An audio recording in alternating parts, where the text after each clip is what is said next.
E aí, galera, muito boa tarde. Tudo bem com vocês? Vamos começar a nossa aulinha, o que é que vocês acham? Bora lá, quero saber como é que vocês estão. Oi, chegando aí. Me digam aí, galera, me deem notícia de vocês. Tá todo mundo bem? Estão se comportando? Já mataram alguém? Boa tarde, Ana Paula. Show de bola. E aí, galera, preciso saber como é que vocês estão para poder ver se eu fico tranquilo, se não. Boa tarde, Ana Grola, que legal. Boa tarde. Esse nome, Grola, da onde é que ele vem? Deixa eu pensar. Tu sabe onde é que ela vem, esse teu sobrenome? Ah, me parece húngaro. Sei lá. Não, mas húngaro é mais diferente. Itália, boa! Certíssimo. Temos uma italiana. Melhor país do mundo é a Itália. Adoro. Lógico que não. O melhor país do mundo é o Brasil. Depois que vem a Itália. Porque a Itália é um museu a céu aberto, né? Eu dou aula de filosofia. Aí hoje mesmo que eu estou entrando na filosofia moderna, eu tenho que falar da Renascença, né? Nada melhor do que Florença. Vou para a Itália e engordo 5 quilos. Ora, se eu engordo 2 quilos bem facinho, eu vou ali na Itália. Show? Turma, então tá todo mundo bem, né? Vocês não querem conversar comigo? Tá bom, eu vou ficar chateado. Show de bola. O que é que a gente vai fazer na aula de hoje, tá bom? A universidade pediu para a gente fazer uma espécie de checagem com vocês, que na realidade essa checagem eu já faço toda aula praticamente. Eu faço com bastante frequência. O que é essa checagem? É mostrar para o aluno que o plano de ensino está sendo cumprido. Então, essa semana, provavelmente, todos os professores de vocês vão abrir o plano de ensino com vocês e vão mostrar que o plano está todo sendo cumprido. Lembro que até na aula passada e na retrasada eu falei, galera, a gente já está terminando, falta só prisões, depois competências, depois sujeitos processuais. Lembra que eu falei isso? Pronto, é isso que a universidade quer que a gente faça com vocês. Aí eu vou fazer agora. Então, eu vou compartilhar a tela do meu computador. Menina, eu tenho um ventilador aqui na minha frente, aí meu cabelo tá molhado, aí por enquanto ele não tá todo arrepiado. Mas daqui a pouco eu quero ver a desgraça, como é que ele vai ter. O meu ventilador tá aqui atrás, quero ver a desgraça. Ele já tá, ó, secando aqui, não vai dar muito certo, porque tá uma juba. Cadê os contatinhos? Voltei. Que bom, Júnior, seja bem-vindo.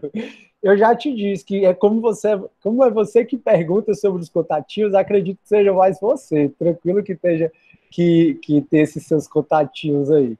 Pessoal, tô ficando preocupado com essa história desse ventilador e meus cabelos, mas vai dar certo. Qualquer coisa eu baixo assim, ó, aí vocês ficam vendo só essa parte. Vai dar certo. Quando eu baixar a câmera, você já sabe por que é, né? Porque o cabelo, ó, vamos lá. Então, turma, o que é que a gente vai fazer agora? Eu vou fazer rapidamente com vocês a checagem para mostrar que o plano de ensino está sendo integralmente cumprido. E a gente vai conseguir terminar a nossa disciplina como a gente já tinha programado no início do semestre. Considerando que vocês não deixaram de ter nenhuma aula, eu estou com matéria super em dia, estou colocando 2 aulas de pacote de crime, que não é nem nossa matéria, mas aí eu vou mostrar para vocês, para vocês perceberem que o plano de ensino está sendo cumprido, e aí depois eu falo da AV2 e da AV3 como é que vai ficar, tá bom? Vou compartilhar minha tela aqui. Se alguém quiser falar, fica à vontade. Adoro quando vocês falam comigo, porque o que sai de meme, de gente, como o professor pensa que eu tô, aí o cara lá anotando como eu tô realmente, aí tá o cara deitado na cama, eu fico chateado. Mas sei que vocês não fazem isso, não. Turma, peraí que entrou alguém. Eu estou compartilhando a tela do meu computador, estou entrando no Unifó Online, tá? Meu Unifó Online é o mesmo que o de vocês, é praticamente igual. Aí eu estou entrando aqui em processo penal, certo? Para a gente achar o plano de ensino. Toda vida eu falo do plano de ensino. Toda disciplina tem que ter obrigatoriamente o plano de ensino, que está aqui, ó. É só você clicar aqui, ó. O que é que eu fiz? Entrei na nossa disciplina, cliquei em material didático e cliquei aqui. O plano de ensino é o contrato entre aluno e professor. O professor pode até dar mais conteúdo, como eu sempre faço, né? Eu sempre dou mais conteúdo do que tem no plano de ensino. Mas até o professor pode dar mais conteúdo que tem no plano de ensino. Mas o mínimo que o teu professor tem que fazer, todos os professores, é dar todo o conteúdo do plano de ensino. Pronto. Aí está aqui o nosso conteúdo, ele é dividido em, deixa eu ver, 7 unidades. Vamos lá. A primeira unidade, Introdução ao Direito Processual Penal, a gente já viu. Nós já vimos noção de direito punir, proteção punitiva, características, conceitos, finalidades, já vimos as fontes do processo penal, ainda quando a gente estava em aula presencial. Nós também já vimos todos esses princípios do processo penal. Inclusive, a atividade dessa semana, que vocês têm que entregar até quinta-feira, é sobre os princípios do direito processual penal. E eu queria muito que vocês tivessem cuidado de fazer, tendo em vista que a matéria das provas é cumulativa. Mas sobre prova eu chego já lá para falar com vocês. Então a gente já viu todos esses princípios. A matéria de sujeitos processuais a gente não viu. É o que eu disse para vocês. Para mim não tem sentido eu ver sujeitos processuais antes de ver a investigação, porque ó, sujeitos processuais é sujeitos do processo. Acontece que a gente ainda foi falar de investigação, de ação penal, de competência, para só depois de tudo isso ter o processo. Por isso que sujeitos processuais, todo semestre eu deixo para o último ponto, né? A última unidade que eu vejo é sujeitos processuais. Então, essa que a gente não viu ainda, mas iremos ver. Aí, turma, investigação criminal, nós já vimos, TCO, nós já vimos, a investigação do TCO, do inquérito policial, do PIC, do inquérito, a gente já viu tudo aqui. Prisões processuais, medidas cautelares, liberdade provisória, é a matéria que a gente está hoje. Para eu acabar essa matéria, falta só eu falar desse tópico aqui, ó, que é prisão temporária. Quando eu terminar de falar de prisão temporária, a gente acaba a unidade 5. A gente já viu a unidade 6, que é a ação penal. Quando eu acabar, então, na próxima aula, quinta-feira, prisão temporária, que aí eu vou falar com vocês sobre a prisão preventiva novamente, a prisão temporária, quando eu acabar, a gente acaba a unidade 5, a unidade 6 fica faltando qual? Competência, que é o que a gente vai começar na próxima semana, terça, quinta, e chegar a prova de vocês. E aí, depois, a gente vai conversar sobre sujeitos processuais e acaba o conteúdo. Então, perceba, depois você pode ver isso com mais calma, que a gente cumpriu fielmente o plano de ensino. Na verdade, a gente está indo além do que o plano de ensino manda a gente ir. Então, depois que eu acabar a prisão temporária, que vai ser na aula de quinta-feira, só vai ficar faltando para a gente ver competência e fica faltando ver sujeitos processuais. Tudo bem, pessoal? Vou interromper aqui meu compartilhamento, só para ver aqui o que é que falaram. Passada todo mundo, cortesia da pandemia, gente. Passa todo mundo. Ah, tá, Juan. Não, cara, não, vai dar certo. Deus está vendo tudo. Eu já vou falar sobre prova. Todos vocês vão merecer 10, se Deus quiser. Mas já chego a falar sobre isso. O Júnior está perguntando assim. Sabe de nada, inocente. Mesmo são uma demonstração de carinho dos alunos sobre os professores. Vou parar, que agora o papo é sério. É verdade, é verdade. A Lia. Professor, quanto vale a atividade dessa semana? Pois é, Lia. A prova de vocês vai ter 7 pontos. Como a gente tem 3 semanas para a prova, então vai valer 1 ponto essa atividade, aí eu vou passar quinta-feira outro ponto, e vou passar depois outro ponto. Então, 3 pontos que vocês vão ter, que vão integrar do 0 a 10, por essas atividades que estão rolando, certo? Professor, e as atividades passadas? As atividades passadas, elas vão valer como ponto extra. Então, na prova, vai ter questões difíceis, médias, fáceis. A prova ela vai ser objetiva, ABCD ou ABCDE, ou questões ainda de você marcar mais de uma opção. Tipo assim, marque as alternativas, ou alternativas singular, corretas. E aí vai estar lá para vocês marcarem. Então, a prova de vocês vai ser no horário da aula, vai ser dia 26, ou seja, o final desse mês, de maio, e 28. Então, terça vai ser a primeira chamada e quinta vai ser a segunda chamada. Ou você faz uma, ou você vai fazer outra. Eu vou mandar um link para a prova. Para vocês terem acesso à prova, vocês precisam do e-mail da Unifor. Por favor. Estou falando isso faz tempo. Vocês precisam ter um e-mail da Unifor para ter acesso à prova. Certo? Então, eu vou mandar um link na hora da aula para você fazer ou a primeira chamada ou a segunda chamada. Aí, quando for na sexta-feira, eu vou liberar a pontuação. Quando eu liberar a pontuação, vai o que você marcou para o seu e-mail.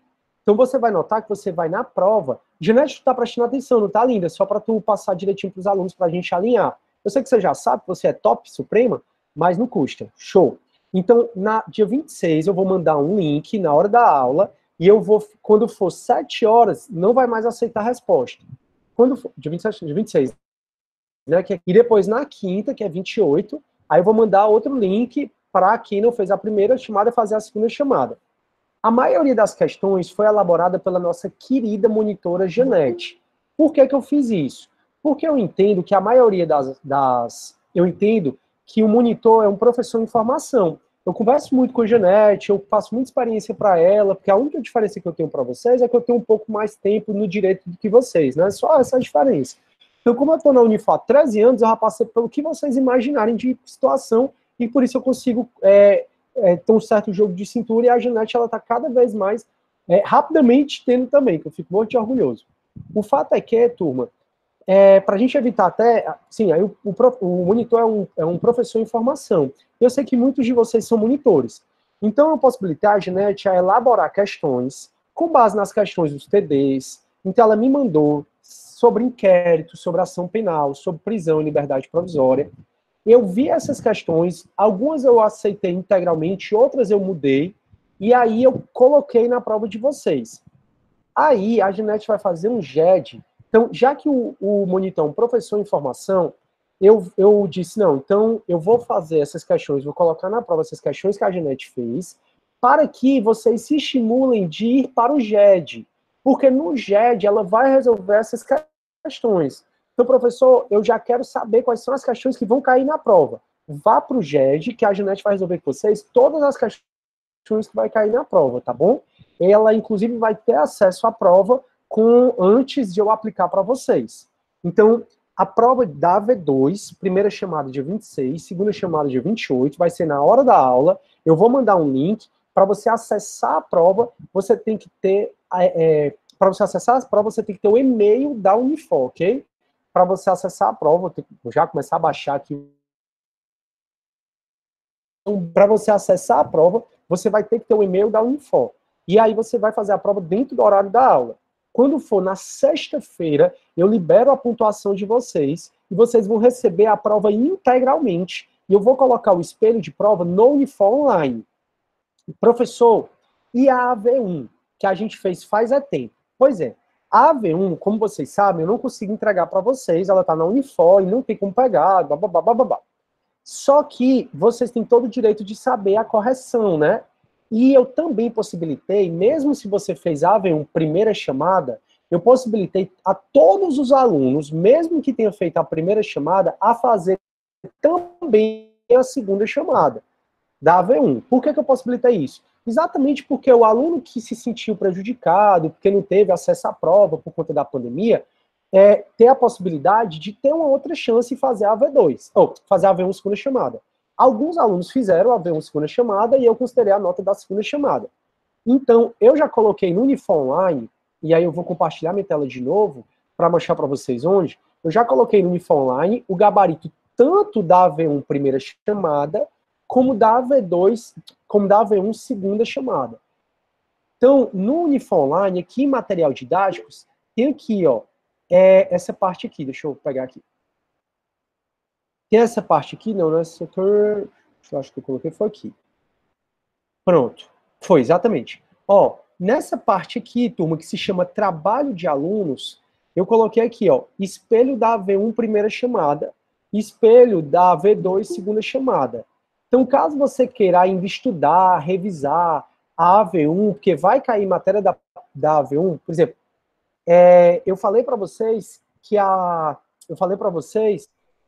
que eu pedi em atividades nessa semana, na realidade, princípios, exatamente porque eu cobrei uma questãozinha de princípios, tá bom? Então é super interessante que vocês vejam. Professor, são quantas questões na prova? São 7 questões, tá? Cada uma vale 1 ponto, Vitor. A Yasmin, a prova será naquele campo de avaliação do Unifor Online? Não, Yasmin, como eu falei, aliás, acho que eu nem falei, eu falei que ia ser como a segunda chamada, né, linda? Desculpe. Vai ser um link do formulário Google que eu vou enviar para vocês. Quem fez a AV1 segunda chamada vai ser no mesmo esquema. Eu vou enviar um link para vocês no horário da aula, você vai poder fazer no horário da aula, em tese é não pesquisada, mas eu não sou babá de vocês, então não vou ter como estar na casa de vocês conferindo. E você vai fazer, depois que bota lá enviar, vai enviar e o Google já te dá a tua nota. Aí, por hora, tu não vai receber as questões que tu marcou. Tu só vai receber isso na sexta-feira, quando eu liberar a pontuação. Então, na sexta-feira, porque terça vai ser a primeira chamada, quinta vai ser a segunda chamada. Na sexta, ou mesmo na quinta, a depender do caso, eu já libero a prova para vocês, e aí vai para o e-mail que vocês cadastrarem lá as respostas que você marcou, e eu já coloco o espelho da prova, tanto a primeira chamada como a segunda chamada, no Unifor Online. Aí a Luísa está perguntando, todas as questões serão objetivas? Sim, todas as questões serão objetivas. Vão ter questões de grau médio, difícil e também fáceis. Eu procurei também colocar questões inéditas para vocês não verem a resposta na internet, né? Para exigir um pouquinho da cuquinha de vocês. A Vitória está dizendo assim, mas assim, vão para o GED, turma, é o que eu peço para vocês, valorizem o trabalho da Ginete, a Ginete é tão cuidadosa com vocês, ela tem tanto carinho, tanto apreço com vocês. Estava ontem, domingo, dia das mães, a pobre coitada, falando comigo no telefone para a gente ver a nota de alguns alunos e tal. Então, se ela é tão dedicada, eu gosto muito de exercitar a empatia, sabe? Eu acho que no mundo falta muita empatia. Então, procurem valorizar o trabalho do monitor. Como eu disse, eu acho que muitos de vocês são monitores, é legal quando o aluno vai lá e valoriza. Por exemplo, ó, agora, 36 pessoas, eu fico muito feliz, tendo em vista que meus colegas professores relatam que vão 12, 10, 8 alunos para a turma. Nós somos 66? Somos. Poderia ter os 66 aqui? Poderia. Mas todo mundo tem suas questões e suas opções, né? Aí a Vitória está dizendo assim, deixa eu interromper o compartilhamento. A Vitória está dizendo assim, e aqueles outros trabalhos semanais vão valer ponto extra ou não? Vitória, eu acho que tu não estava aqui, né, bonitinha? Tu chegou atrasada. Eu já disse. O trabalho dessa semana e os 2 posteriores vão valer por ponto que integra a prova. Então, não deixem de fazer o trabalho dessa semana, da próxima e da próxima. Tudo bem? Já os trabalhos para trásmente, como diz a linguagem popular, o trabalho para trás vai valer como ponto extra. Se você não fez o trabalho para trás, aí não tem um ponto extra, mas também tem a possibilidade de ficar com 10 ainda. Perfeito? A Ginete é muito atenciosa, é ótimo, pois é, eu também acho. Tranquilo, turma, deu para entender? Meu prazer, Vitória, pode perguntar. Turma, outra coisa que eu queria que vocês ficassem sabendo, Ginete, por favor, também alerta aí a galera. Turma, a gente já era para estar fazendo a AV2. Só que, como eu falei para vocês na aula passada, eu estava esperando um posicionamento da Unifor para perguntar se eu podia aplicar prova, se eu não podia, até que prazo, se teria um período que eu ia aplicar, tal. E isso tudo foi definido agora. Aí eu resolvi aplicar a prova de vocês só no final desse mês para dar tempo de vocês se prepararem para a AV2. Contudo, a AV3, preste atenção, a AV3 já vai ser dia 16 e 18 de junho, que eram as datas originalmente marcadas. Então, eu já estou avisando, eu dei esse prazo todo para fazer a AV2 só no final do mês. Podia ter feito na próxima semana? Podia. Podia ter feito na outra semana? Podia. Mas eu resolvi colocar no final do mês para você ter tempo de estudar. E aí, você automaticamente, estudando para a AV2, você já está estudando para a AV3, que vai ser o quê? 16 dias depois. Então, só para vocês se ligarem, que vocês vão fazer a AV2 e logo em seguida, 16 dias depois, vai ter a AV3, tudo bem? E a gente encerra a nossa disciplina.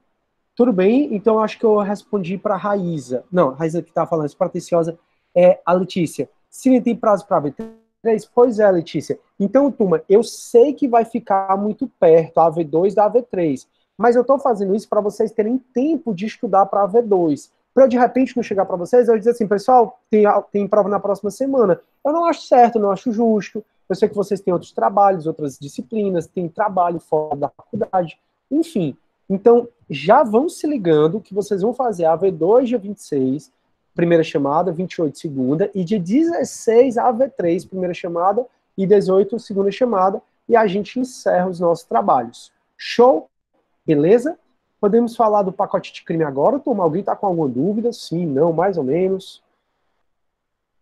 Estou esperando aí vocês digitarem ou ligarem o áudio para me perguntarem se estão com alguma dúvida. Não?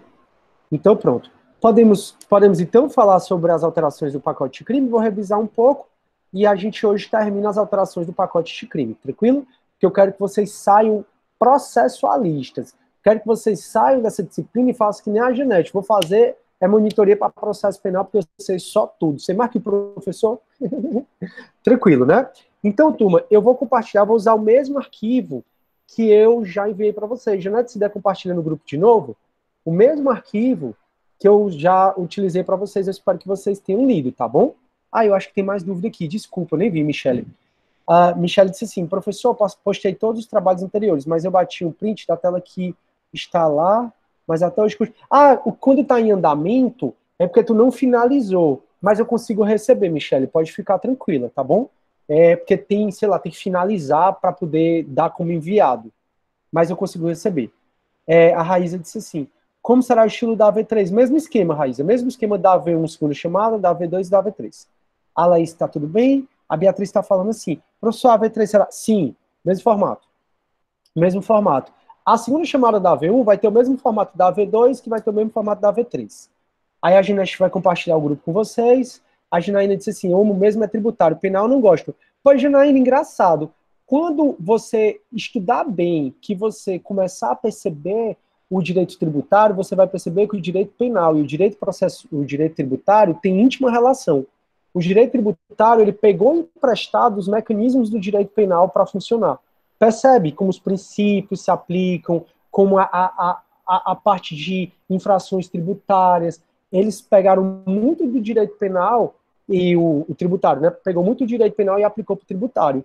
Então, quando você vai estudar processo tributário, lógico, guardar as devidas proporções, lembra um pouquinho aqui a nossa matéria. Mas isso só com o tempo você vai perceber isso, talvez. Deixa eu ver aqui, o meu tributário. Obrigada. Aí a Yasmin, a AV3 também, sim, é objetiva. Aí o Júnior tá falando, processo civil é show, aprendendo a gostar do processo penal. Pois é, processo civil também achou, acho muito legal, até porque todos os processos bebem do processo civil, né? Então, por exemplo, eu aqui no processo penal, vocês vão perceber muito isso no processo penal 2, que o professor de processo penal 2 vai utilizar muito do Código de Processo Civil, porque no que o Código de Processo Penal é omisso, se utiliza o Código de Processo Civil. Por exemplo, citação por edital, vocês vão aprender no próximo semestre, eu utilizo o processo civil. Notificação, que o processo penal não fala, eu utilizo o processo civil. E por aí vai. Tranquilo, turma, acho que eu respondi todas as dúvidas. Eu vou compartilhar então minha tela para a gente conversar um pouco sobre o pacote anticrime. No mais, só saber se vocês estão bem, tá bom? Turma, nessa época que estão surtando, né? Tá todo mundo surtando. Um livro que eu estou lendo se chama O Elogio da Loucura, que é de Erasmo Rotterdam. É uma sátira, é muito legal, é um livro que ele encabeça, todo mundo diz que é o ponto inicial do renascentismo, com ele, porque o renascentismo renasceu, os valores clássicos, né, da antiguidade clássica, e é muito interessante esse livro, porque é a própria loucura ao cabelo, que está enorme, que é a própria loucura fazendo um elogio dela mesma. Então é uma loucura personificada e ela faz o elogio dela mesma. E o livro é muito divertido. Ela fala que os poderes dos deuses é por causa dela, ela fala que os seres humanos, a gente gosta muito de criança, porque as crianças têm o quê de loucura. Quando você vai para a fase adolescente e adulta, vai perdendo a loucura para a prudência, e aí você já não tem mais tanta afeição com as pessoas. Ela fala que as grandes doidices da humanidade é culpa dela. Rapaz, o livro é divertidíssimo, tá bom? Já que a gente está vivendo nessa época de loucura, cada vez que eu tenho tempo, eu vou ler o livro e começo a me abrir das comédias que ele fala. E o pior é que, então ela se auto-intitula a imperatriz da humanidade e acha ruim o fato de nós não sermos gratos a ela, loucura, por tudo que ela faz da gente. Tem uma hora lá que ela começa a falar de mulher, e começa a falar que mulher é doida, que isso e aquilo outro. É muito, muito engraçado. Eu choro de rir com o livro. Sim, dito a dica de livro, que eu sempre dou, se você quiser uma vibe mais pesada, tem 1984, tá? Que é uma sociedade que ela é controlada pelo medo. É nada mais atual do que 1984. Adoro aquele livro, já li 2 vezes. Aí tem o Ministério do Amor, que faz tortura. O Ministério da Verdade, que cria fake news. Aí o Ministério... e o outro... Qual é, meu Deus? Ministério do Amor, da Verdade, esqueci o outro. Mas é muito legal o livro, muito legal mesmo. Manda os PDF. É fácil, Júnior. Bota no Google, escreve PDF, porque todos esses já estão em domínio público, então é fácil baixar. E outro livro incrível, esse para mim é o melhor dos livros, é também do Renascimento, de Dante Alighieri, que ele fez a Divina Comédia em 3 livros, e um é o Inferno, já falei para vocês sobre ele. Que ele vai passeando pelo inferno, nos círculos do inferno, e ele vai mostrando os pecados, ele coloca os papas no inferno, ele coloca as pessoas que ele não gosta no inferno, e é ele em busca do grande amor da vida dele, que é a Beatrice. É um barato, esse para mim é o melhor livro. E ele é feito em forma de versos, é assim, são 99 versos, 99 estrofes, 33 estrofes com 99 versos, que dá total 100. É incrível o livro, o que ele faz de melodia. Dan Brown, não. O Inferno é de Dante Alighieri, certo? Não é de Dan Brown, não. Show. Bora lá falar da coisa? A gente já... Porque eu gosto que vocês tenham sanidade mental. Por isso que é bom você dar uma leitura, né? Mas esse, O Elogio da Loucura, se você quer um livro leve para ler, esse é o livro, é muito legal. Morro de me abrir das comédias lá dele.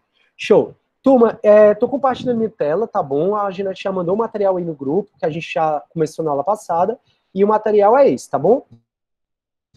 Então, eu falei na aula passada sobre as alterações do pacote de crime. A gente começou falando que foi um projeto de lei de inicial, que quem escreveu inicialmente foi o Moro, só que do que o Moro escreveu, só ficou 30%, não ficou quase nada. E que foi um projeto de lei que foi profundamente modificado pelo Congresso Nacional, foi encaminhado para o presidente da República no dia 24 de dezembro, e o Bolsonaro fez 24 vetos. Esses vetos ainda vão ser apreciados pelo Congresso Nacional, se vão manter ou se vão derrubar. Aí, depois que foi aprovada, a vacatio legis foi de 30 dias, então de dia 24 de dezembro, entrou em vigor dia 23 de janeiro de 2020, então a vacatio legis foi de 30 dias, quando entrou em vigor 4 ADIs contra o projeto de lei. Essas 4 ADIs não foram julgadas ainda, só foram julgados os pedidos de liminar delas, as cautelares, para suspender alguns artigos. E 4 partes da lei foram suspensas. O pacote de crime, né, que é a Lei 13.964 de 2019, ele alterou tanto o Código Penal como o Código de Processo Penal, como a legislação especial. Vou falar mais rápido porque é só revisão. Aí, as 4 partes suspensas em sede de ADI pelo ministro Luiz Fux, elas foram partes suspensas em sede cautelar, pelo próprio Fux, que é exatamente o juiz de garantias, não está valendo hoje, o arquivamento do inquérito policial, que pelo pacote de crime tem que ser pelo Ministério Público, e tem que ter uma Câmara de Revisão no próprio Ministério Público. Também não está valendo o fato de, quando o juiz tiver contato com prova inadmissível, ele não poder mais proferir a sentença, e não está valendo a ilegalidade da prisão quando você é preso em flagrante e não tem audiência de custódia em 24 horas. Então, por esse artigo 310, parágrafo 4º, se você foi preso em flagrante, a audiência de custódia tem que acontecer em até 24 horas. Se não acontecer a audiência de custódia, a sua prisão deve ser relaxada porque é ilegal.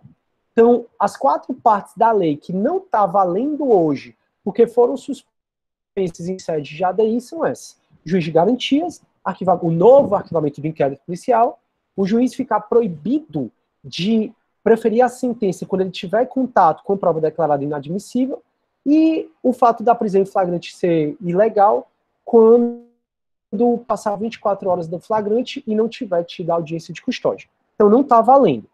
Aí a gente começou a falar, bom, o que está valendo? Procedimento dos agentes de segurança pública. O CPP foi alterado no artigo 14A para dizer que qualquer agente de segurança pública que está no artigo 144 da Constituição, e aí são os policiais civis, militares, policial ferroviário federal, policial rodoviário federal e outros, qualquer agente de segurança pública, quando eles forem investigados por qualquer forma, inquérito policial, PIC do Ministério Público, inquérito policial militar, quando eles forem investigados, eles têm que ser notificados para eles constituírem advogados. Se eles não constituírem advogados, a corporação a qual eles são vinculados tem que ser notificados para constituir advogado por eles. Então, essa foi a inovação. Outra inovação, e essa aí, pelo amor de Deus, eu peço por tudo quanto é mais sagrado, leiam o artigo 28A, que é o que fala do acordo de não persecução penal, que é exatamente o acordo de não persecução penal. O acordo de não persecução penal, assim como a transação penal, é uma relativização do princípio da obrigatoriedade das ações penais públicas. A gente viu que se tem PEC e ISA, se tem prova da existência do crime indício suficiente de autoria, o Ministério Público é obrigado a ajuizar a ação penal. Contudo, contra a ação penal e o acordo de não persecução penal, o Ministério Público pode propor um acordo para o indivíduo que ele, se confessar, no caso do acordo de não persecução penal, o crime não tiver violência nem grave ameaça, a pena mínima for menor do que 4 anos, não tiver misoginia, que é você cometer um crime contra a mulher pela condição de mulher, não for contra vulneráveis, e tiver outras condições, o Ministério Público vai propor um acordo. Se esse cara confessar o crime, ele ia aceitar o acordo, isso tudo é representado por advogado, aí eles fazem um acordo que a gente chama de acordo de não persecução penal.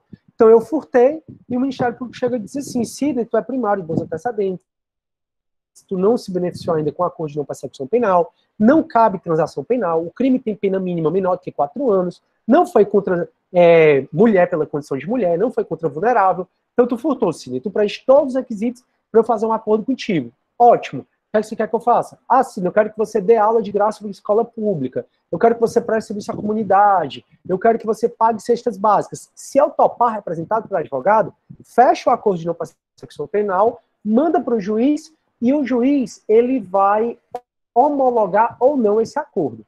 O juiz vai ter que, então, marcar obrigatoriamente uma audiência para falar sobre esse acordo de não persecução penal.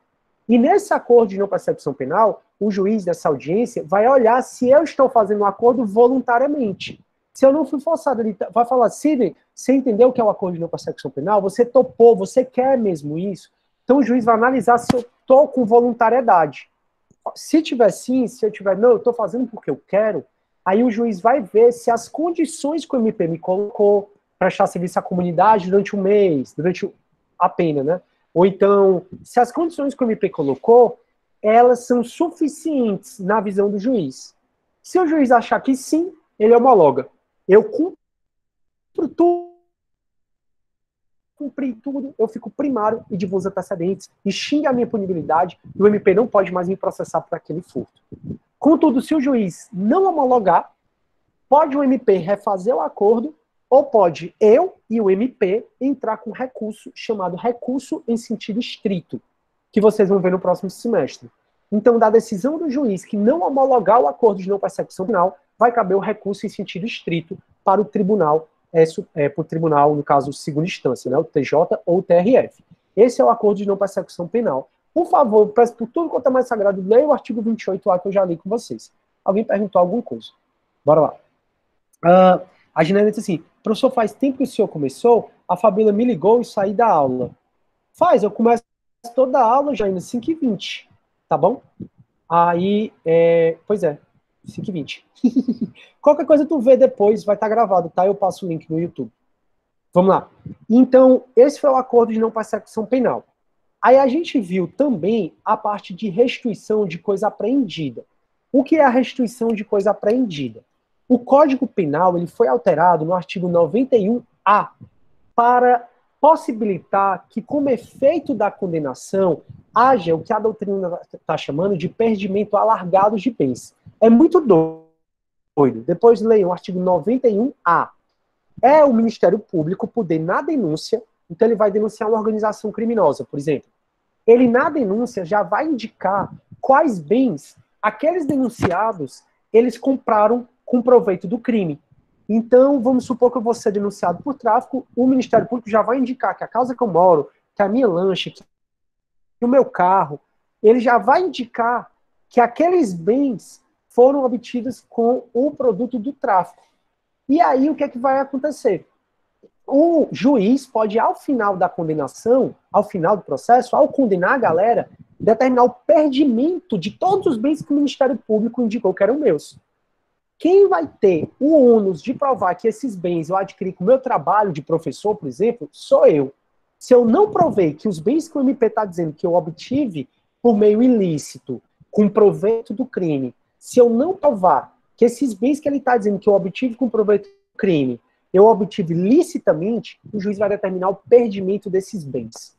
E aí ele vai mandar a leilão esses bens, vai mandar avaliar os bens, vai para leilão, e o valor da venda vai para um fundo penitenciário nacional.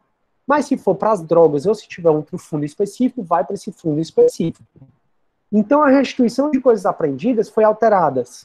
É isso, né? A restituição de coisa apreendida. Aí foi alterado para dizer que se nas coisas apreendidas como produto do crime tiver obras de valor artístico, cultural e não tiver dono, o juiz vai ter que destinar esses bens para os museus. Foi alterado para isso. E foi alterado também para dizer que esses bens que o MP indique, que foram adquiridos como proveito do crime, eles possam ser usados pelos agentes de segurança pública. Aí eu falei para vocês do COD, que é o complexo de delegacia especializada. O COD é onde tem várias delegacias especializadas. Entre as delegacias tem crimes, por exemplo, contra as finanças públicas. Então o COD descobriu que o prefeito da cidade X desviou verba pública e com esse dinheiro ele comprou automóveis, comprou Ferrari, Range Rover, tal. Nesse processo, o juiz já pode determinar a apreensão pelo Código, por essa delegacia, desses bens desse prefeito, por exemplo, e o Código, no caso, essa delegacia, vai ter prioridade para usar aqueles bens na segurança pública. Então, o próprio órgão que fizer a apreensão do bem pode requerer ao magistrado que forneça aquele bem provisoriamente para que eles possam utilizar.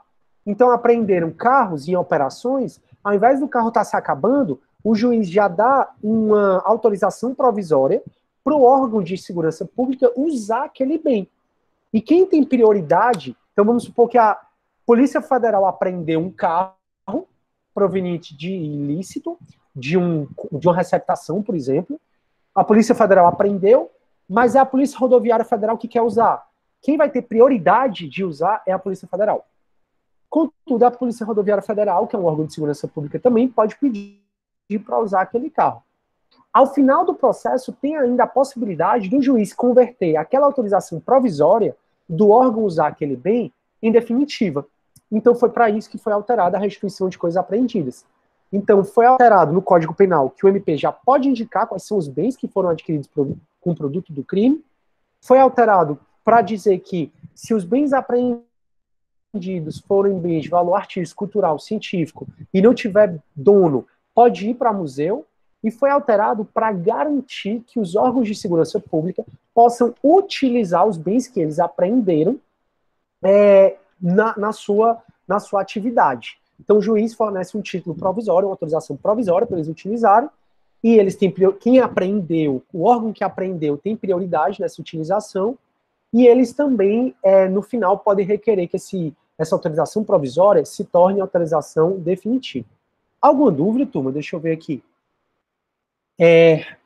A Michele disse assim, essa inovação do artigo 28A é uma relativização do princípio da obrigatoriedade da ação penal, tá bom, Michele?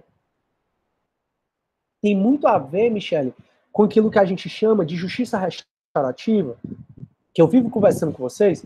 Justiça restaurativa é exatamente uma relativização do princípio da obrigatoriedade da ação penal. A gente estudou esse princípio e vocês estudaram também em processo penal 1. Linda, se tiver qualquer dúvida, me diga. Transação penal é também uma relativização desse princípio. A remissão com cedilha no ECA é uma relativização desse princípio. E agora o acordo de não persecução penal. A Yasmin disse assim, professor, pode falar de novo o que acontece após o juiz não homologar o acordo de posse, Yasmin? Desculpa se eu falei rápido, tá, turma? É porque eu quero acabar nessa aula e por enquanto está sendo só revisão.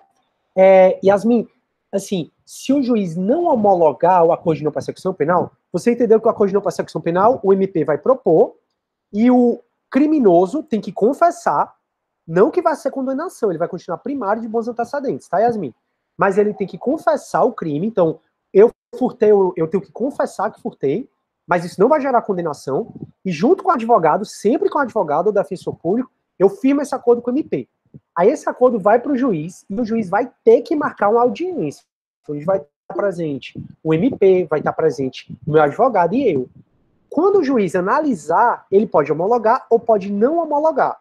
Ele pode não homologar e toda decisão judicial tem que ser fundamentada com base dizendo que ou não foi voluntário, eu não quis, ele percebeu que eu fiz forçado, ou então ele pode dizer que não está suficiente as condições do MP.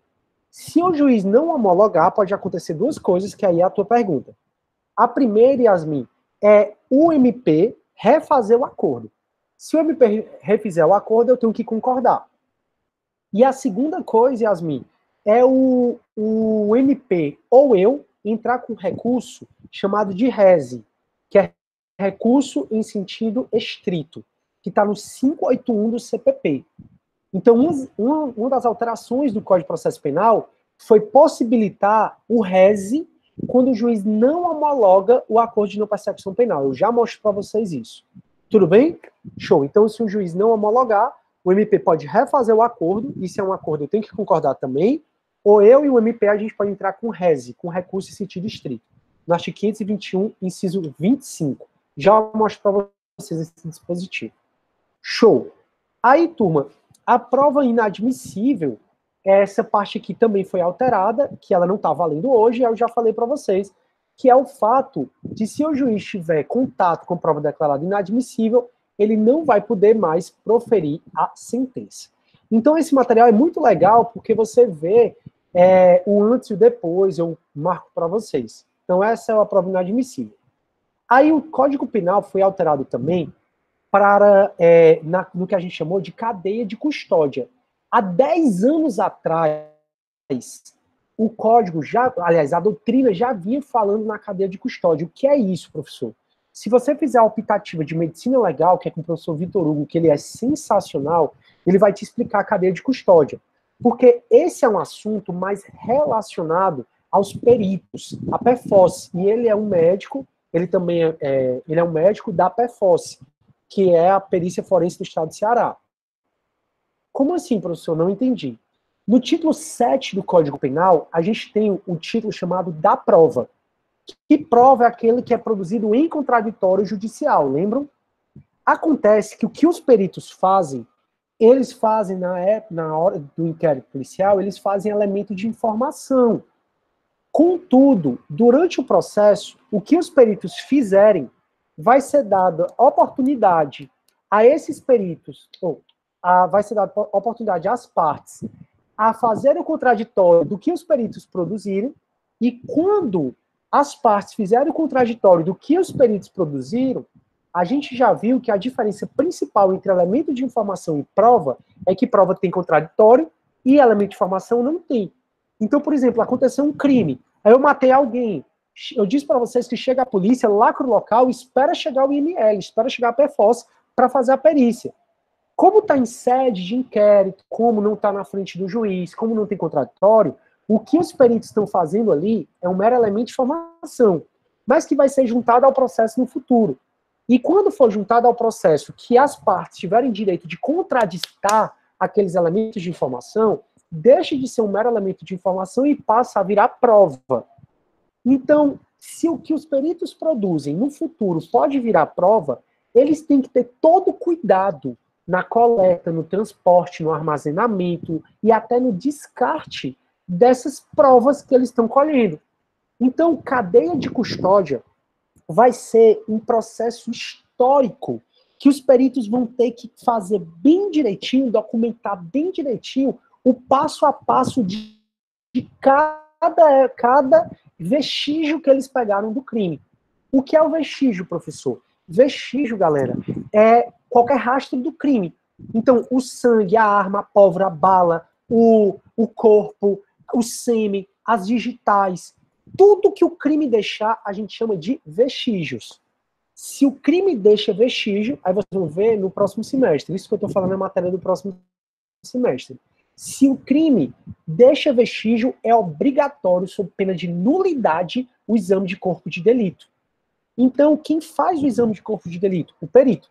Então, eu matei alguém. Tem vestígio? Tem. Tem o sangue, tem o cadáver. Tem o estupro. O estupro tem sêmen, tem a vítima, tem a pele nas unhas da vítima, tem as digitais, tem o cabelo. Então, deixou vestígio é obrigatório, sob pena de nulidade. O professor de vocês no próximo semestre vai passar o tempo a falar isso. É obrigatório, sob pena de nulidade, se a infração deixar vestígio, fazer o exame de corpo de delito. Quem faz o exame de corpo de delito? São os peritos. Então, os peritos vão analisar esse vestígio. O que vem ser a cadeia de custódia? Vem ser todo esse processo histórico de documentação do que os peritos fizeram com aquele vestígio. Então, eles têm que documentar bem direitinho como é que foi a análise, como é que foi a coleta, como é que foi o armazenamento, como é que foi o transporte, como é que foi o descarte daquele vestígio. Isso vai ser massa, e o professor de Processo Penal 2 vai conversar mais com vocês sobre isso, vai ser massa para advogado, porque o advogado, se ele mostrar que houve uma quebra na cadeia de custódia, uma prova super interessante no processo vai ter que ser retirada. Que foi o que aconteceu nessa época não havia cadeia de custódia, né? Mas a gente já está conversando sobre isso, a doutrina, há 10 anos, mas foi o que aconteceu com o Tó Batista. O Tó Batista, na época que o pai dele era um dos grandes milionários do Brasil, ele atropelou uma pessoa dirigindo em alta velocidade num carro. E aí foi feita uma perícia. Eles contrataram ninguém mais, ninguém menos, um advogado que já foi ministro do STJ. Esse advogado tinha tanta experiência que foi feita a perícia no carro, a perícia detectou que ele estava no mínimo 140 quilômetros numa via que podia no máximo 110, o que caracterizaria o dolo eventual, e aí o advogado conseguiu mostrar a deficiência nessa cadeia de custódia, mas volto a dizer, na época não se falava ainda de cadeia de custódia. Foi retirada essa perícia do processo. Isso que 6 meses depois, 8 meses depois, foi retirada a perícia do processo, foi feita uma nova perícia, só que quando foi feita uma nova perícia, não tinha mais os mesmos rastros. Então a perícia quase não detectou. O Tó Batista, que estava sendo processado por homicídio doloso, foi desclassificado o crime dele por falta de prova para homicídio culposo. Pagou as cestas básicas, multinhas, até hoje está aí, continua primário de bons antecedentes mesmo tendo matado uma pessoa.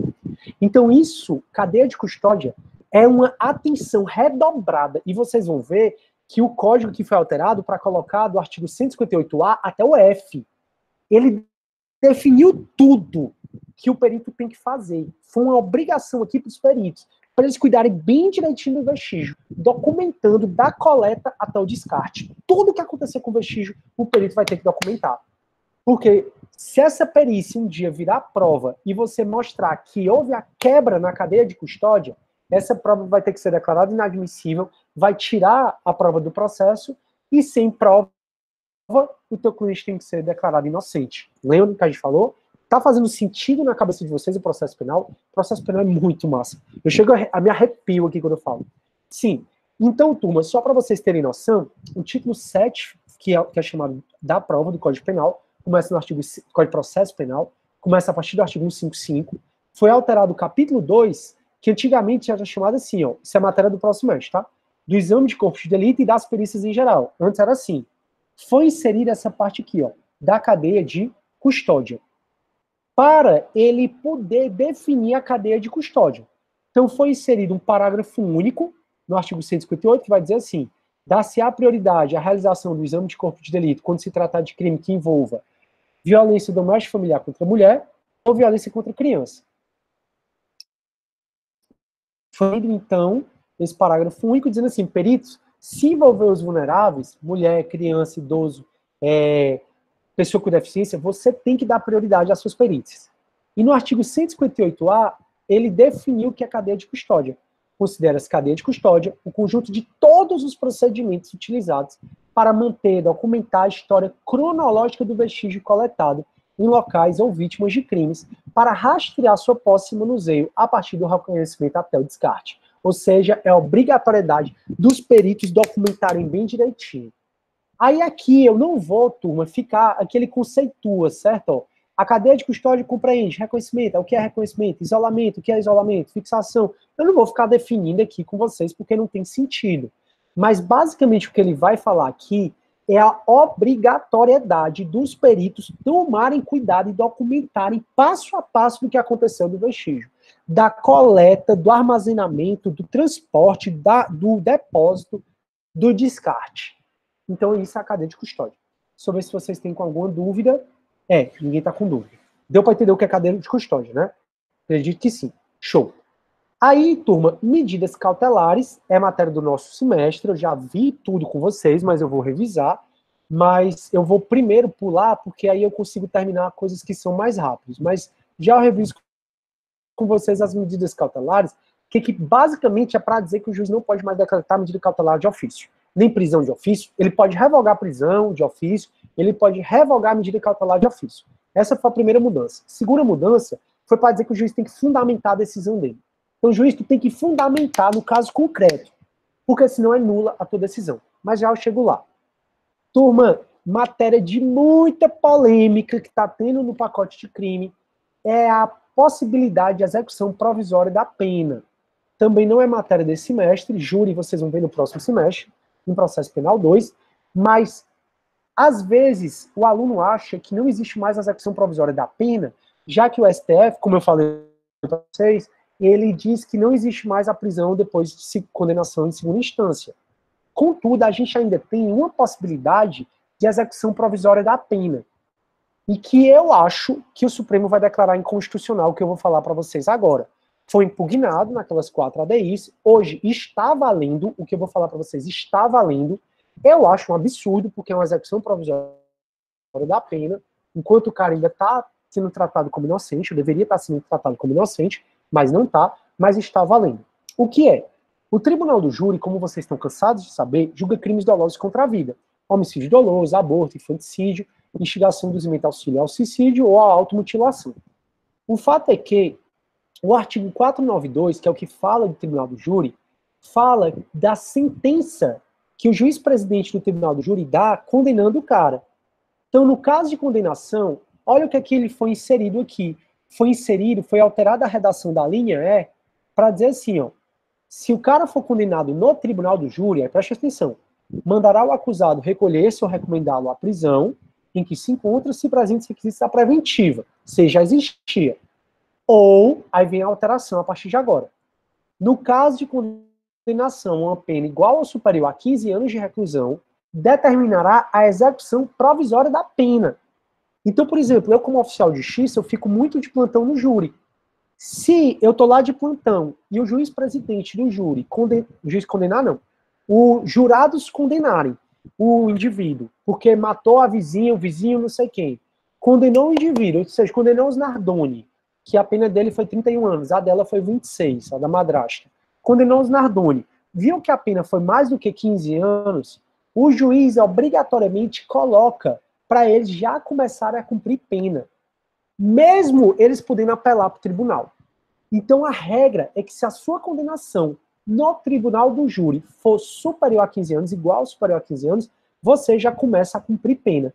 Ele já expede o mandado de prisão sem prejuízo do conhecimento dos recursos interpostos.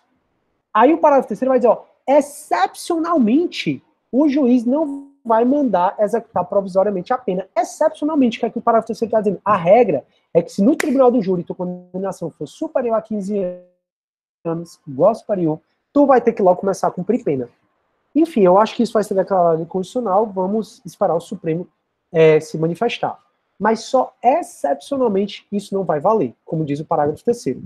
O parágrafo quarto ratifica que o cara tem que começar a cumprir pena nessa situação, porque ele diz assim, ó, a apelação interposta contra a decisão condenatória do Tribunal do Júri é uma pena igual ou superior a 15 anos, não terá efeito suspensivo. Ou seja, vai valer o mandado de prisão do juiz para quando a tua condenação do júri for igual ou superior a 15 anos.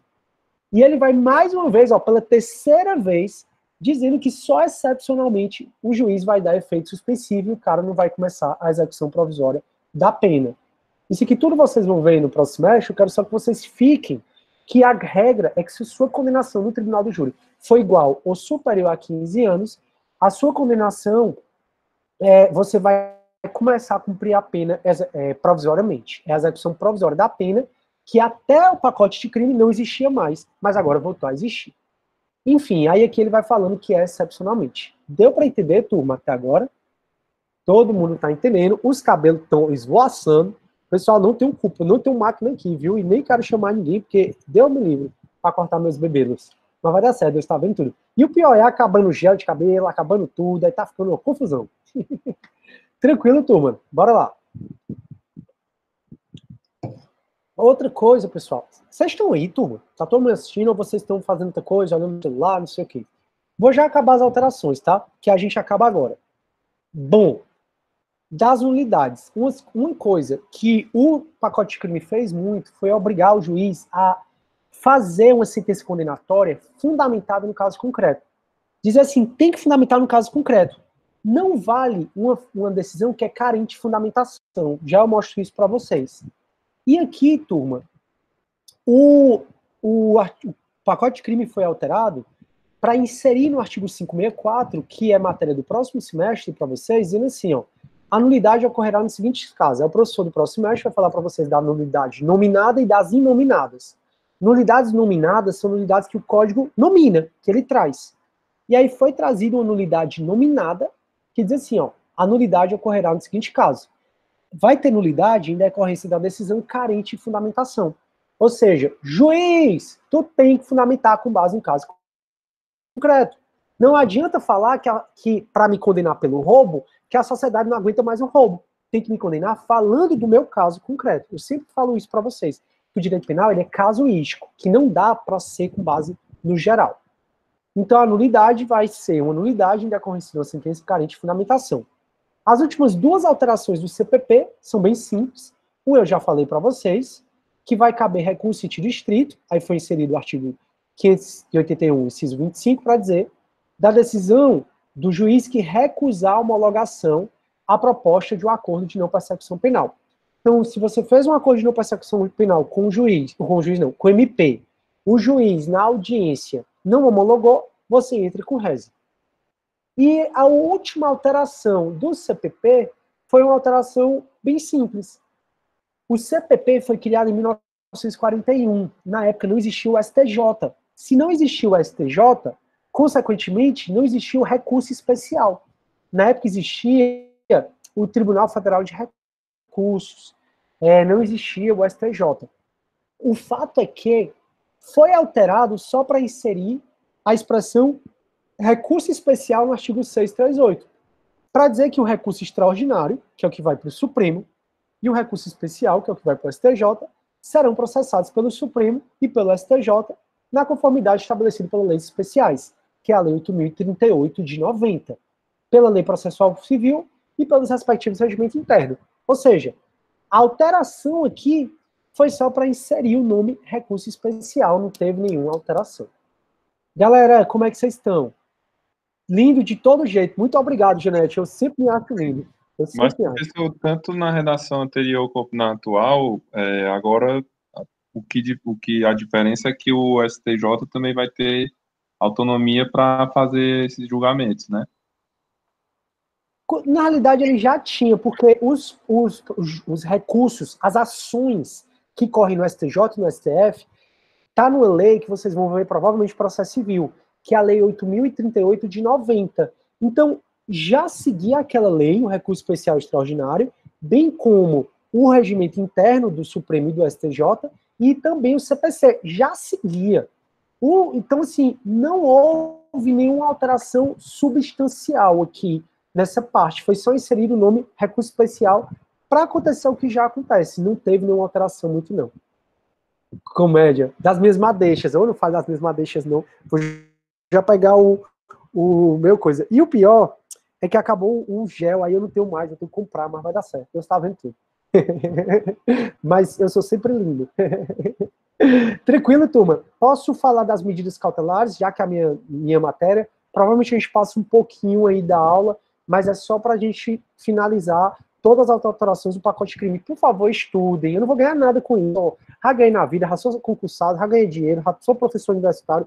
Não vou ganhar nada com vocês. Eu só quero que você ganhe também, entendeu? Você me supere. Vai dar certo. Eu estou vendo tudo, tenho certeza. Bora lá. Então, turma, agora eu vou falar para vocês sobre a grande alteração das medidas cautelares que a gente já viu.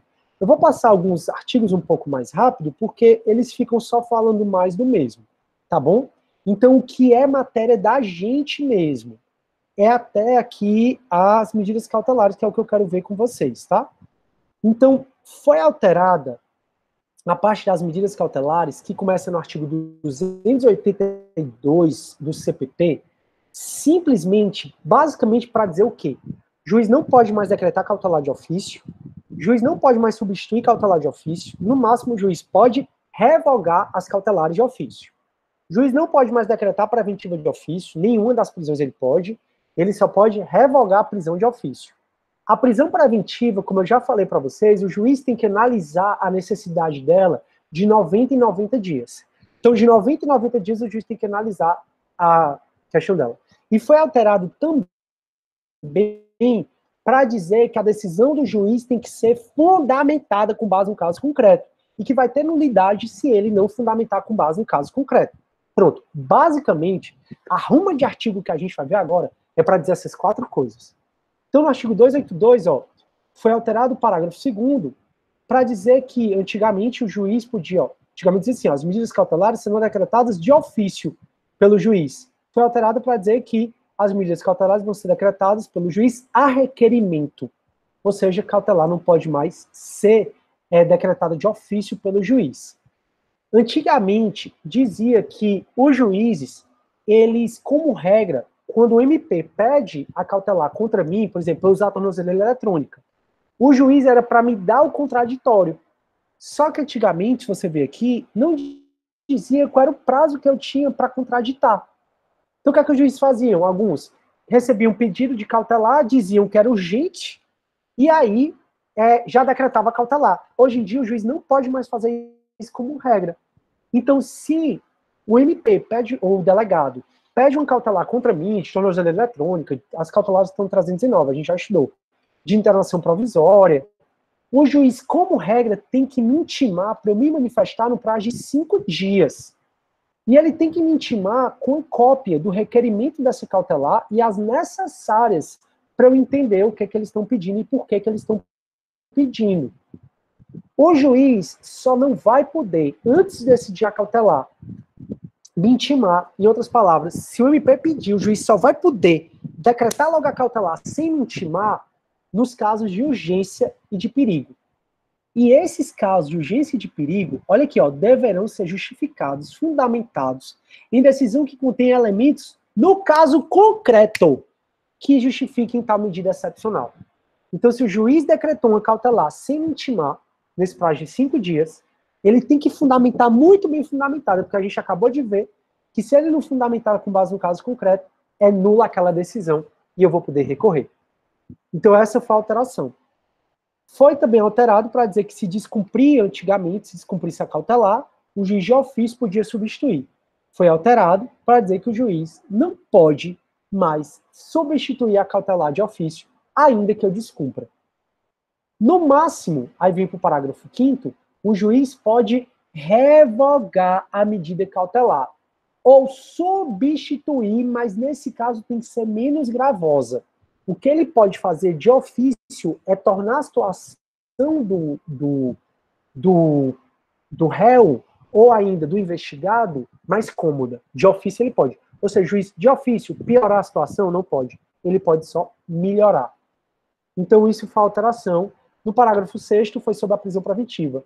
A prisão preventiva somente será determinada quando não cabível a substituição por outra cautelar. Já falei isso para vocês. E o não cabimento da substituição por outra cautelar deverá ser justificado de forma fundamentada, com base no caso concreto, de maneira individualizada. Juízes, essa história de pegar uma sentença Ctrl+C, Ctrl+V, não vai mais rolar. A decisão vai ser considerada nula. E aí você vai ter que fazer tudo de novo. Essas foram alterações do 282, eu já tinha visto elas com vocês. A alteração do 283 foi bem simples, que antigamente tinha: ninguém será preso em flagrante, ninguém será preso senão em flagrante delito, ou por ordem escrita fundamentada da autoridade judiciária competente, em decorrente de sentença condenatória contra o trânsito julgado, ou no curso da investigação do processo por prisão temporária ou preventiva. Foi alterado, não teve nenhuma mudança substancial, para dizer que ninguém vai ser preso senão em flagrante ou em decorrência de prisão cautelar. Cautelar, eu já falei para vocês, que envolve o flagrante preventivo e temporária, ou em virtude de condenação criminal transitada em julgado. Ou seja, não teve nenhuma alteração substancial aqui. No 287, é a permissão de você ser preso sem que se mostre um mandado de prisão para você. A regra é que quando vai ser preso, alguém é preso, tem que a autoridade policial mostrar o mandado de prisão. Contudo, se a infração for inafiançável, e vocês já sabem quais são as infrações inafiançáveis, está no artigo 313 está no artigo 313 do CPP, que é 313 ou 323? 323, turma, eu estou confundindo aqui, é 323, não é 13 não. 323 do CPP, essas são o quê? Os crimes hediondos, o equiparado ao hediondo, 323. Os crimes hediondos, os equiparados ao hediondo, o racismo, as ações de grupos armados, esses crimes, eu posso ser preso, se tiver mandado de prisão contra mim, eu posso ser preso sem que seja mostrado o mandado para mim. Contudo, se isso acontecer, tem que me levar imediatamente para onde? para a audiência de custódia. Então, isso já existia, a possibilidade de prender sem mostrar o mandado para quem comete crime inafiançável, contudo, foi inserido aqui a obrigatoriedade para já ir para a audiência de custódia. O artigo 310, eu já li todo ele com vocês, e eu peço de novo, por favor, que leia o 28A e o 310. Então, se eu estou pedindo para vocês uma coisa, é ler o 28A e o 310. O 310, ele vai falar, após receber o auto de prisão em flagrante, um prazo máximo de até 24 horas, após a realização da prisão, o juiz deverá promover a audiência de custódia, com presença do advogado, seu advogado constituído, o membro da Defensoria Pública e o membro do MP, e nessa audiência o juiz deverá fundamentadamente. Aí o que era parágrafo único, virou parágrafo primeiro, que é aquela história que se ele notar que a prisão em flagrante foi feita, mas o cara estava acobertado por excludente de licitude, ele vai conceder liberdade provisória sem fiança.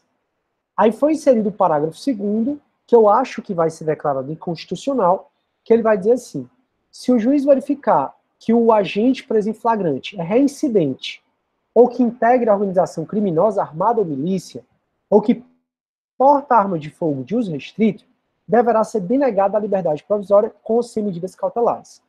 Eu acho que vai ser declarado inconstitucional, porque aqui é quase que uma prisão automática.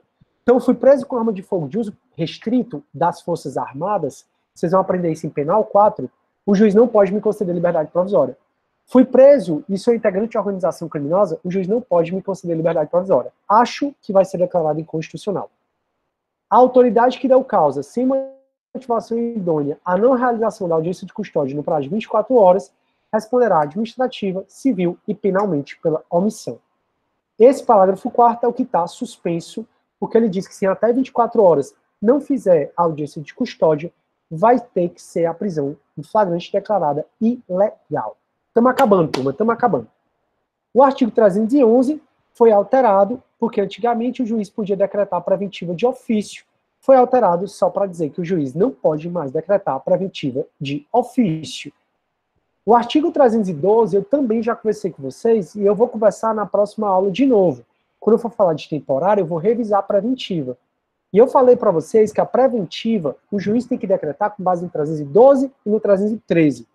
E o 312 foi inserido que o juiz tem que fundamentar não só na prova da existência do crime, no indício suficiente de autoria, mas também dizer que vai prender preventivamente o indivíduo para dizer que existe perigo em aquele indivíduo responder o processo em liberdade. Então isso a gente volta a conversar na próxima aula.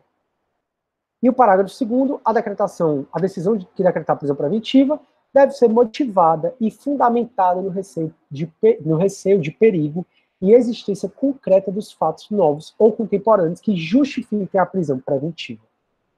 E, não será admitida a decretação da prisão preventiva com a finalidade de antecipação do cumprimento da pena ou de decorrência imediata de investigação criminal ou de apresentação ou representação da denúncia. O que é que ele está dizendo? Preventiva não vai poder servir para executar a pena provisoriamente. Preventiva não vai poder ser decretada assim que se instaura a investigação, nem assim que se instaura o processo penal. Então, por que foi instaurada a investigação criminal contra mim? Investigação no inquérito policial contra mim? Pode o juiz decretar preventiva? Não. Por que o Ministério Público recebeu uma denúncia contra mim? Pode o juiz decretar preventiva? Não. Então, preventiva excepcionalíssima.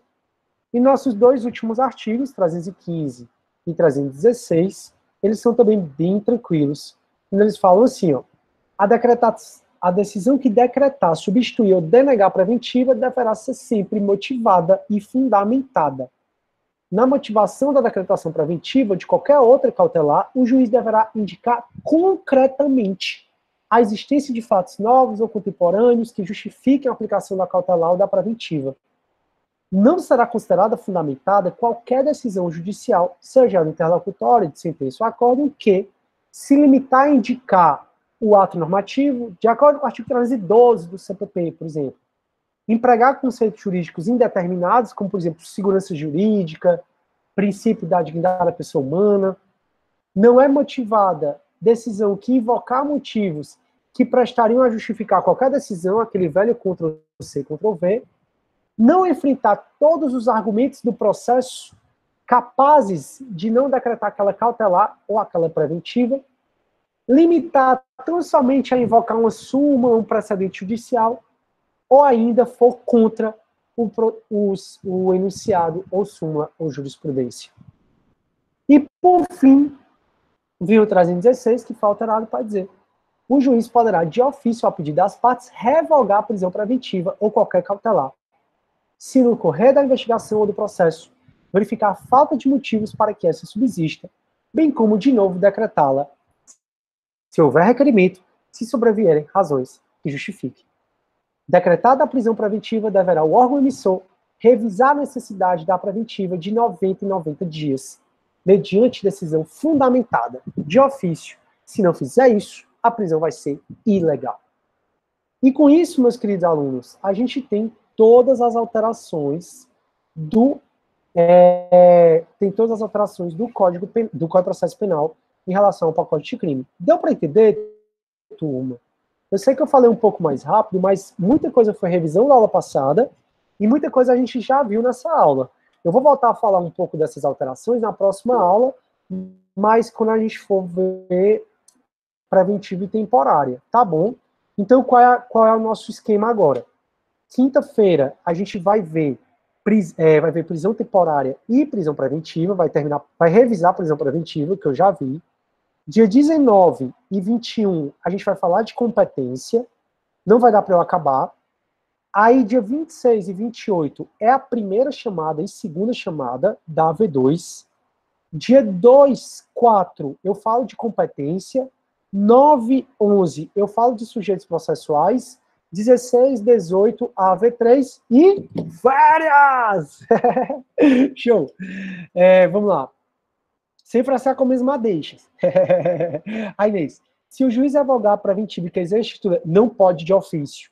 Muito embora o artigo dá a entender isso, Inês, que ele pode revogar e depois pode decretar, não pode mais nenhuma prisão de ofício pelo juiz. Não pode mais. E eu não sei se vocês notaram, é dito que a prisão preventiva não pode ser decretada para servir de execução provisória da pena, né? Mas o próprio pacote de crime traz uma possibilidade de execução provisória da pena, que é quando o cara é condenado no júri a uma pena a mais de 15 anos. Eu achei um contrassenso absurdo. Mas, aí o Júnior tá falando assim, só fazer uma revisão com mais calma e tá tudo certo para mim. Perfeito. E aí, Inês, alguém quer falar? Professor, fala, amigo. Então, em hipótese alguma, a prisão definitiva não existe mais, né? Prisão definitiva? Lógico que existe, cara. Aqui sempre existiu. Prisão definitiva é a prisão decorrente de sentença penal condenatória com trânsito em julgado. Então, ela sempre existiu e continua existindo. Tem as prisões cautelares, olha lá no material que eu passei para vocês. Tem as prisões cautelares, provisórias, procedimentais, processuais e a prisão definitiva. Prisão definitiva é aquela decorrente de uma sentença condenatória com trânsito em julgado. É a que o Lula está esperando para poder cumprir a pena dele. Tá dando para entender? Então, prisão definitiva sempre existiu e sempre vai continuar existindo. O que é a prisão definitiva? É a decorrente de uma sentença penal condenatória com trânsito em julgado. Pode falar. Minha pergunta era, em primeira instância, a prisão definitiva não vai existir mais, né? Só se transitar em julgado em primeira instância, entendeu? Porque tem casos que o cara não recorre. Desliguei porque tá no microfone. Tem casos que o cara não recorre, entendeu? Eu mesmo tô cansado de intimar a galera dizendo que a galera foi condenada, e eles falam, não, esse aqui eu não vou recorrer, não. A própria Defensoria Pública indica pro cara não recorrer, entendeu? E no processo penal, ele é muito regido pela Defensoria Pública, né? Assim, a Defensoria Pública atende muito. E o próprio defensor público diz, não vou recorrer, não. Aí, se transitar em julgado em primeira instância, tem prisão definitiva. Show? Ok. Beleza. Massa. Pois, meus amigos, a nossa aula é essa. Vou postar no Unifó Online. Eu acho que alguém